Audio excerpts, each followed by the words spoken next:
भगवती सूत्र के 8वें शतक में कहा गया है, तिरिख जोनिया उय कम्मा शरीर पयोग बंधे णम भन्ते कस्य कम्मस्य उदएणम गोयमा मा लयाय नियदिल्लयाय अलिय वयनेणम कूड तुल कूड मानेणम तिरिख जोनिया उय कम्मा शरीर पयोग नामा ए कम्मस्य उदएणम तिरिख जोनिया उय कम्मा शरीर पयोग बंधे। आयुष्य कर्म के संदर्भ में भगवती सूत्र में प्रकरण चल रहा है। नरक गति का आयुष्य बंध किन कारणों से होता है, उस पर चर्चा की गई है। पहले बताया जा चुका है कि महाआरंभ, महापरिग्रह, पंचवद, मांसाहार और वैसे कर्म का उदय, तो ये कारण नरक गति के आयुष्य बंध के बताए गए।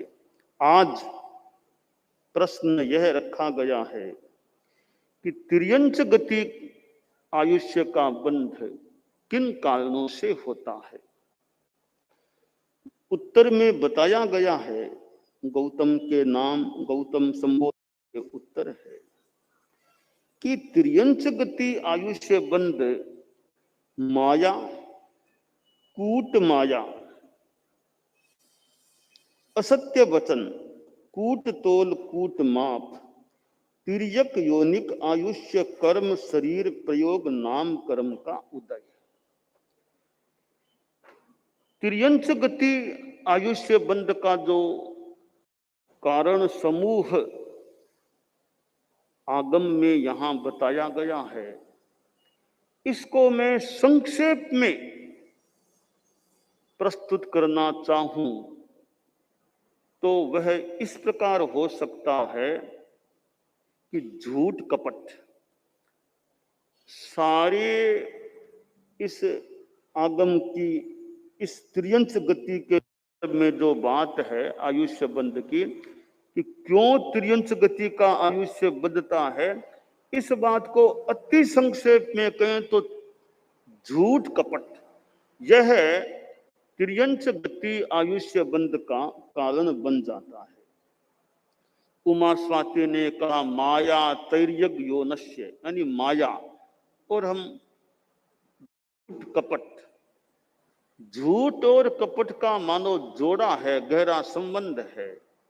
झूठ के साथ कपट, कपट पूर्वक झूठ। हम मनुष्य हैं और मनुष्यों में भी जो गृहस्थ हैं, साधु के लिए झूठ से बचना संभवतः कुछ आसान है।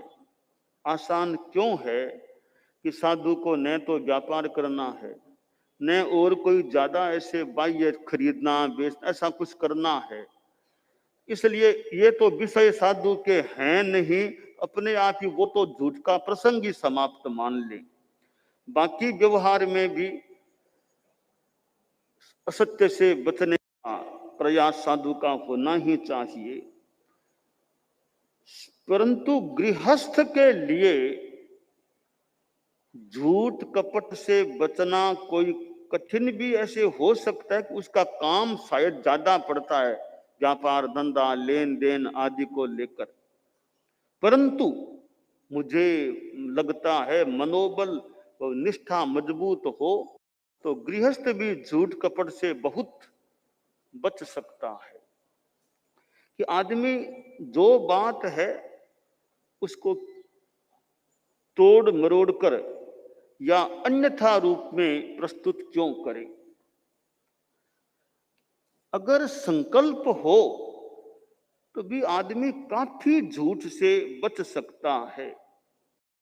अब देखिए, आप लोग गृहस्थ हैं, यदा कदा कभी पुलिस के वहां न्यायालय में भी आप का जाना हो सकता है, वहां हाजिर होना हो सकता है, न्यायालय में जाना और पुलिस थाने या कुछ रिपोर्ट आदि लिखाना। अब यहां भी हम ध्यान दें, एक आदमी थोड़ी सी बात को इतना नमक मिर्च लगा करके बड़ा चढ़ा करके शिकायत प्रस्तुत कर देता है, शिकायत दर्ज करा देता है, राय को मानो ज्यादा रूप देकर के वो शिकायत दर्ज कराता है, तो कई झूठी झूठी बातें लिखा देता है। न्यायालय में पेश होना होता है तो वहां भी झूठ का सहारा लेने वाला ले सकता है। तो यहां एक चिंतन है कि न्यायालय में गए हो तो न्यायालय में तो न्याय के लिए जाना होता है ना, मूल तो न्यायालय तो न्याय के लिए है कि न्याय मिलना चाहिए, न्याय प्राप्ति तक तो बात कोई गलत नहीं है। एक नागरिक का मान ले अधिकार है वो न्यायालय में जाकर अपनी बात रखे, न्याय प्राप्त करने का प्रयास करे, यह एक नागरिक के लिए मान ले सामान्य बात है, कोई ऐसी गलत बात नहीं है। गलत बात यह होती है कि न्यायालय में आप गए हो न्याय पाने के लिए, न्यायालय तो न्याय का मंदिर है, और वहां जाकर के कि मैं सच बोलूंगा यह एक शपथ भी मान लो लेकर के, फिर अगर आदमी झूठ बोलता है, झूठी साक्षी देता है, झूठा आरोप लगाता है, तो वो न्यायालय को मानो अन्यायालय बनाने का उसकी ओर से तो मानो प्रयास हो रहा है। तो न्यायालय को अन्यायालय बनाने का चाहे अनचाहे प्रयास नहीं होना चाहिए। आदमी का यह अधिकार है कि मेरे साथ अमुक आदमी ने गलत किया है, मेरी संपत्ति हड़पी है, या हमारे यहाँ कोई तकलीफ दी है, किसी ने मान लो और मर्डर तक कर दिया, सही शिकायत करें, यहां तक तो बात मान लें गलत नहीं है, सही शिकायत की है और सही शिकायत के आधार पर दोषी को दंडित किया जाए, यह मांग भी जायज है, और मुझे अपना हक मिले यह मांग भी जायज है। शिकायत करना, दोषी को दंडित किया जाए यह मांग करना, मुझे मेरा हक मिले यह मांग करना, यहां तक बात कोई गलत नहीं गृहस्थ के परिप्रेक्ष्य में। पर जहां झूठ का सहारा लिया जाए, बेचारे ने गलती थोड़ी सी की होगी, इतना ज्यादा आपने झूठी शिकायतों के द्वारा उसको फंसाने का प्रयास कर लिया, तो यह एक झूठ साथ में कपट भी हो सकता है।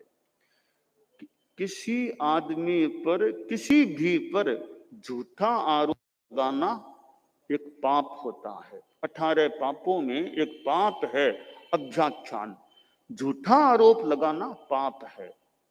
सच्ची बात भी फालतू दुर्भावना से किसी की क्यों फैलाएं, पर झूठी बात को झूठा आरोप लगा करके किसी को बदनाम करने की भावना से बात को फैलाना तो एक बहुत एक थोड़ा निकृष्ट या खराब पाप की बात हो जाती है। भगवती सूत्र में यह त्रियंच गति आयुष्य बंध के जो कारण बताए गए हैं, इसमें यह माया, पहला कारण वो माया है, कपट है, सरलता का जहां अभाव है, तो माया से त्रियंच गति के आयुष्य का बंध। मैंने जैसा कहा झूठ कपट इतने में सारी बात मोटा आ जाती है। अब माया, कई बार माया करते हुए सामने वाले को ठगना है, खूब गुणगान करो, उसका आदर करो, वो करो, ऊपर से तो आदर दिखाना, ऊपर से तो गुणगान करना, मूल नीति उसको ठगने की है। आदर दिखा करके, मीठा बोल करके, उसको राजी करके फिर उसको ठगने की चेष्टा अंतरंग में होती है। ये इसको हम और एक निकृति कह दें, वह भी एक बहुत एक त्रियंच गति के आयुष्य के बंध का कारण बन सकता है। इधर अलीक वचन, असत्य वचन कि आदमी झूठ बोलता है, और झूठ के पीछे अनेक कारण होते हैं। साधु के तो जीवन भर के लिए जो महाव्रत स्वीकार होता है, तीन कर्ण तीन योग से मृषावाद का त्याग होता है साधु के, कि साधु को झूठ नहीं बोलना। ठीक है, हर सच्ची बात बोलना कोई जरूरी नहीं है, साधु के त्याग वो झूठ बोलने का है, सत्य बोलना कोई जरूरी नहीं है। हर बात सच्ची बात, आप 50 सच्ची बातें जानते हैं, किसने क्या किया और उसने क्या किया और उसने क्या किया, पर सारी बातें मुंह से बताना कोई आवश्यक नहीं होता। तो बताना तो वो जो अपेक्षित हो और उपयुक्त तो उतना तो बताना मान लो आवश्यक हो तो बता सकता है, अनावश्यक किसी के बारे में हम क्यों बताएं। तो साधु के झूठ बोलने का त्याग है, तीन कर्ण तीन योग से करना, झूठ बोलना नहीं, बुलवाना नहीं, बोलने वाले की अनुमोदना नहीं करना, मन से वचन से काया से, तो 9 भांगे हो जाते हैं, त्रिविध त्रिविध। तो साधु के तो जिंदगी भर का त्याग है। आप लोग जो गृहस्थ हैं, ये व्रती श्रावक व्रती बनने की बात है कि भी श्रावक को आम से जिंदगी भर सर्वथा झूठ का त्याग आमतौर से नहीं कराया जाता है, वो एक सीमा तक झूठ बोलने का त्याग करता है। बाकी तो गृहस्थ है, कभी कहीं कोई मान लो बोलना हो जाए तो गृहस्थ के सामान्यतया तीन कर्ण तीन योग से झूठ बोलने का त्याग नहीं होता है। एक सीमा तक गृहस्थ भी झूठ का परिवर्जन करे। तो व्रती बने तो भी ज्यादा से ज्यादा मैं झूठ बचूं। अब गुस्से में आकर आदमी झूठ बोल देता है, आवेश आ गया झूठ बोल गया, लोभ आ गया तो लोभ के वशीभूत होकर आदमी झूठ बोल सकता है, या भय हो गया, डर गया कि अब मुझे डांटेंगे, दंड मिलेगा, वो मिलेगा, कार्रवाई होगी, झूठ बोल जाओ। तो भयवश आदमी झूठ बोल सकता है। और लोहावा यानी हासावा, हंसी मजाक में भी आदमी झूठ बोल सकता है। कोहावा, लोहावा, भयावा, हासावा, 10वें आलियम में 4 कारण ये झूठ बोलने के बताए गए हैं। तो हंसी मजाक में भी साधु को तो झूठ बोलना ही नहीं, गृहस्थ भी जितना संभव हो सके भी झूठ न बोलना पड़े, ऐसा प्रयास रखना चाहिए। तो व्रती श्रावक के भी जो दूसरा अनुव्रत है वो मृषावाद के परिहरण के संदर्भ में होता है। पहला अहिंसा के संदर्भ में है, दूसरा मृषावर्जन के संदर्भ में है। यह मृषावाद जो त्रियंश गति आयुष्य बंध का कारण है, अब इसको हम आप लोग व्यवसाय करते हैं, मान लो गृहस्थ हैं, अर्थ चाहिए तो व्यवसाय धंधा जॉब सर्विस कुछ आदमी करने वाले करते भी हैं। तो शास्त्रकार ने यहाँ भगवती सूत्र में बताया है जो कूट तोल कूट माप, कि व्यवसाय में तोल माप में गड़बड़ी कर देता है, यह तोल माप में गड़बड़ी करना भी त्रियंश गति आयुष्य बंध का कारण बन सकता है। भी दुकानदार है वो ईमानदार है या नहीं, दुकानदार है तो उसको ईमानदार अगर वो है तो उस संदर्भ में त्रियंश गति के आयुष्य बंध से उसका बचाव हो सकता है। दुकान में वो ठगी हो जाए, ग्राहक को ठगने का प्रयास हो, और होना तो ये भी चाहिए दुकानदार ग्राहक को न ठगे तो ग्राहक भी दुकानदार को ठगने का प्रयास न करे, दोनों ओर से होना चाहिए। तो ये ठगी है, मापने में गड़बड़ी कर दे, तोलने में गड़बड़ी, कम माप ले कम तोल के दे दे, तो यह एक गलत अनैतिकता का बेईमानी का काम, तो त्रियंश गति आयुष्य बंध का कारण। तो यह दुकान है, व्यवसाय है, यह अर्थ प्राप्ति का भी साधन बनता है। अर्थ प्राप्ति के साथ धर्म को आदमी बनाए रखे। धम्मेणम वित्तिम कप्पे माना, शास्त्र में आया है कि जो श्रावक लोग कैसे धम्मेणम वित्तिम कप्पे माना, श्रावक ऐसे जो वृत्ति आजीविका की प्राप्ति भी धर्म के साथ करें, यानी हम यो मान ले अनैतिकता न करें।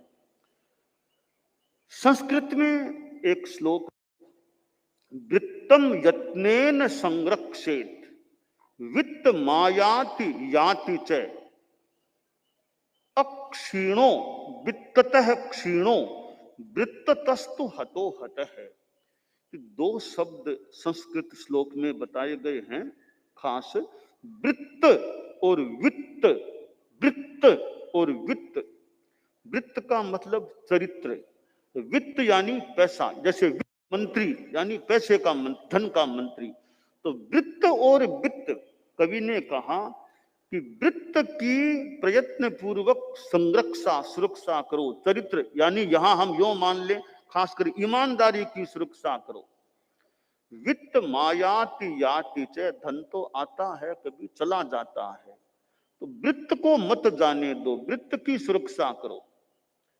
अक्षीणो वित्ततः क्षीणो, कोई पैसे से क्षीण भी हो जाए, कमजोर भी हो जाए तो भी वो इतना क्षीण नहीं है, पर वृत्ततः जो चरित्र से क्षीण हो गया वो हतो हत है, वो मानव आदमी हत हो गया। तो यह आयुष्य बंध के संदर्भ में जो भगवती सूत्र में बताया है कि कूट तोल कूट माप, यह भी त्रियंच गति आयुष्य बंध का कारण बनता है। तो ये जो कारण है माया, गूढ़ माया, कूट माया, असत्य वचन, तो छल और झूठ, इसके संदर्भ में परम पूज्य आचार्य तुलसी ने अनुव्रत आंदोलन चलाया, तो उसमें भी प्रामाणिकता, नैतिकता, ईमानदारी की बातें। तो यह आप लोग जो गृहस्थ हैं उनके लिए ध्यातव्य है कि व्यवसाय में, लेन देन में, व्यवहार में कितनी शुद्धता रह सके, वरना फिर तनाव हो कि भी अब आप लोग ज्यादा गृहस्थ जो धंधे व्यवसाय करते हैं, अब कैसे कागजों को इधर उधर करना पड़े, किसी को फाड़ो, किसी को रखो, और 1 नंबर 2 ऐसे इतने करने पड़े, ये तो पाप कर्म बंद के कारण बन सकते हैं। त्रियंत गति आयुष्य की बात बाद की छोड़ दें, कम से कम पाप कर्म का बंद है ना। और फिर जहां धार्मिक संस्थाएं हों, धर्म से जुड़ी हुई संस्थाएं हों, वहां तो और ज्यादा ध्यान हमें देना चाहिए कि धार्मिक संस्थाओं के लिए जो मकान निर्माण हो, जो पैसे का कलेक्शन भी हो, कि उसमें तो नैतिकता का प्रभाव रहना चाहिए कि मकान का निर्माण धर्म के, धर्म मतलब ये जो धर्म से जुड़ी संस्थाएं हैं वे मकान का निर्माण करें, तो वे मकान निर्माण में भी कहीं गड़बड़ी, अवैध काम, अनुमति मिली कि नहीं मिली, नक्शा पास हुआ कि नहीं, जैसे तैसे कर दो, अब बाद में समस्या आए, फिर प्रशासन कुछ अड़चन डाले, वो अपना काम करे, तो भी पहले नियम का अतिक्रमण करने से पहले ध्यान देते, नियम का अतिक्रमण तो नहीं हो रहा है, अतिक्रमण करके अवैध रूप में करा लेंगे, फिर कोई अड़चन पैदा होगी। अड़चन पैदा ना भी हो तो अवैध जो किया है उसमें छल कपट करना पड़े, तो जहां तक हो सके इससे भी बचना। और पैसे का कलेक्शन हो कि वहां भी कि धर्म के संदर्भ में जो संस्था है, धर्म समाज मिली जुली बात हो सकती है कि उसमें अशुद्ध पैसा न आए, 2 नंबर कार और ऐसा पैसा न आए, अशुद्धता न हो, इसके प्रति जागरूकता रहे भी कि हमारी संस्था में अशुद्ध पैसे को स्थान नहीं है। कैसा कैश दे देंगे, चेक तो नहीं देंगे, वो देंगे, अभी कैश चेक, हमें तो अशुद्ध पैसा नहीं चाहिए, हमें फिर अनैतिकता करनी पड़े, झूठ बोलना पड़े, ऐसे हम पाप से हम बचना चाहते हैं। तो यह गृहस्थ जीवन में ठीक है, कलेक्शन का भी अशुद्ध पैसा तो लेंगे नहीं, तो मान लो थोड़ा आएगा तो ठीक, कोई संतोष रखो, थोड़े में संतोष रखो, फिर गलत काम तो न करना पड़े, झूठ न बोलना पड़े, अपनी साफ सुथरा ट्रांसपेरेंसी रहे। तो इसलिए यह जो भगवती सूत्र में ये कूट तोल कूट माफ असत्य वचन जैसी बातें हैं, ये व्यवहार में इनसे कैसे गृहस्थ ज्यादा से ज्यादा यथासंभवतया बचने का प्रयास करे, तो त्रियंच गति में आदमी सांप बन जाए, आदमी की योनि से कोई सांप बने, कोई बकरा बने, कोई घोड़ा बने, हाथी बने, ऐसा कुछ बने, भी ऐसी गति में आदमी हैं तो नीचे क्यों जाएं अब। तो इसलिए जो भगवती सूत्र की ये बात है, इसका सार संक्षेप है कि झूठ कपट से ये त्रियंच गति के आयुष्य बनने की बात है। तो हम तो साधुओं को तो बचना ही चाहिए, गृहस्थ भी ज्यादा से ज्यादा अपने व्यवहार में, लेन देन में, व्यवसाय आदि में झूठ कपट से बचने का प्रयास करे, ताकि पाप कर्म का बंध उस रूप में न हो, त्रियंच गति के आयुष्य के बंध से भी बचाव हो सके। दानान शठम अभयपया सच्चेषु या अणवज्जं वयन्ति तवेषु या उत्तम बंभचेरम लोगुत्तमे समणेनाय पुत्ते।